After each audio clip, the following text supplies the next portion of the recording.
Alors que le monde respirait un peu avec le cessez-le-feu à Gaza, l'attention se tourne à nouveau vers l'Europe. La guerre entre la Russie et l'Ukraine ne montre aucun signe de ralentissement. Le président ukrainien a souligné sur les réseaux sociaux que la paix dans une région apporte de l'espoir pour d'autres, un message clair qui semble même viser les États-Unis et la possibilité que Donald Trump puisse faciliter des avancées diplomatiques.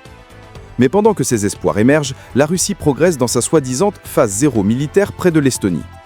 De petits groupes de militaires russes ont été aperçus sans identification le long de la frontière, poussant les autorités estoniennes à fermer temporairement des routes et à alerter sur des mouvements inhabituels.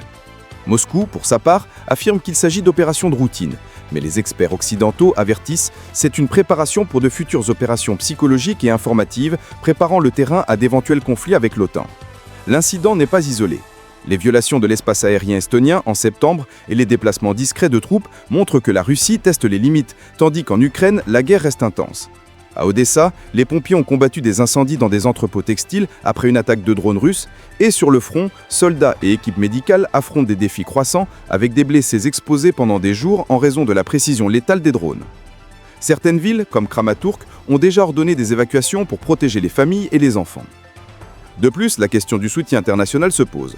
L'Ukraine, avec l'aide des États-Unis, continue de mener des attaques de longue portée contre l'infrastructure russe. Et les pays de l'OTAN, dont l'Allemagne, le Canada et les Pays-Bas, continuent de fournir armes et ressources. Il y a également des discussions sur une possible livraison de missiles Tomahawk de longue portée par les États-Unis si la Russie ne cesse pas la guerre. Dans ce contexte, les mouvements russes de phase zéro, le renforcement de la résistance ukrainienne et le soutien croissant de l'OTAN montrent que la tension en Europe de l'Est ne fait qu'augmenter. Après plus de 3 ans de conflit, la question reste. Avec la Russie avançant de manière discrète et l'Ukraine résistant avec un soutien international, existe-t-il encore une place pour une solution diplomatique ou sommes-nous en route vers une escalade militaire encore plus importante ? Quelle est votre opinion sur cette situation critique à la frontière avec l'Estonie ?